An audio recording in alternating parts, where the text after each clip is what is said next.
अब हम आपको बताएंगे गणेश दाने का। गणेश दानों में आपको भेद बताया गया। क्या? एक सस्ता आता है, एक बहुत महंगा, जिसे गणेश की जगह सवार बना दिया। वाह जी वाह! कौन से शास्त्र में लिखा है प्रभु कि वो सवार है एक मुखी? हमें भी तो बता दो, हमने तो देखा नहीं कहीं। अगर हम भ्रमित हैं तो हम क्षमा मांगते हैं उनसे। अगर वो दिखाते हैं तो हम क्षमा मांगेंगे उनसे, हाथ जोड़ के मांगेंगे। हमें जितनी जानकारी हुई, हमने उसी जानकारी के अनुसार ये शब्द आपको बोल रहे हैं।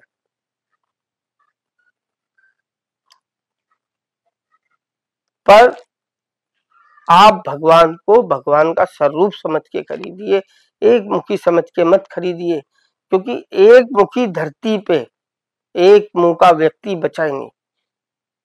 क्योंकि जब लड़ाई होती है, दो विषय होते हैं लड़ाई के, एक उसका और एक तुम्हारा। दो तर्क होते हैं, एक तुम्हारा और एक उसका।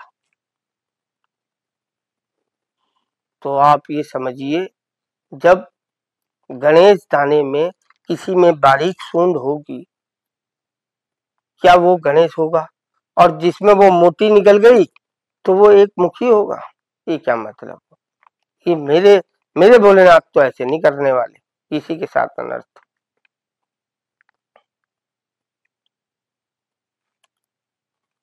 जब किसी दाने पे कोई एक्स्ट्रा ऐसा पार्ट निकलता है जिसमें कोई अपार्टमेंट नहीं पाया जाता है, जिसके अंदर कोई सीट्स नहीं पाया जाता है, उस स्थान को बाहर निकलने वाले को हम गणेश बोलते हैं।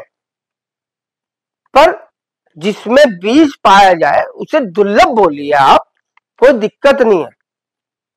पर आप उसे एक मुखी बना के मत बेचिए, गणेश बना के दीजिए। वो दुर्लभ है, क्योंकि उस जैसे दाने बहुत कम पैदा होते हैं। पर गलत दिशा से बचा आपको गलत दिशा से खरीदने की वजह से, इसलिए ये सब बातें बता रहा हूँ, उसकी वजह से गणेश दानों की भी कीमत वहां खूब हो गई। ये जिसको आप एक मुखी सवार कहते हैं। तो आप लोग भ्रमित मत होके खरीदिए, पहले सही बात समझिए, फिर रुद्राक्ष को धारण कीजिए। रुद्राक्ष हर किसी के लिए नहीं बना है।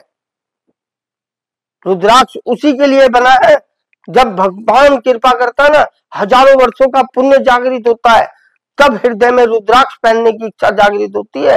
अगर तुम किसी लालच को उपत्ति करके अपने मन में और रुद्राक्ष पहनने जाओगे तो भी पाप के भागी बनोगे आप।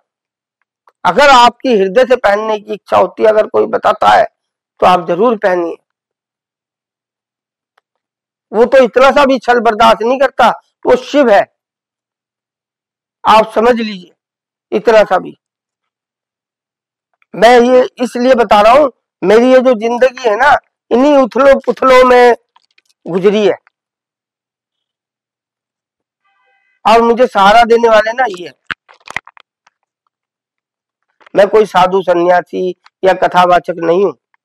मैं रुद्राक्ष बेचने वाला एक व्यापारी हूं, जिसका नाम प्रिंस अग्रवाल है, और मैं हरिद्वार में एक छोटा सा व्यवसाय चलाता हूं। अपने बच्चों का पालन पोषण करता हूं, और मैं चाहता हूं रुद्राक्ष को पहनने वाला भी ईमानदार होना चाहिए और पहनाने वाला भी ईमानदार होना चाहिए।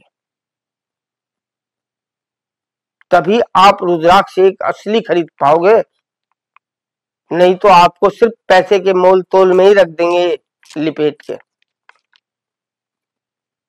बस इतनी बात समझिए। ओम नमो नारायण।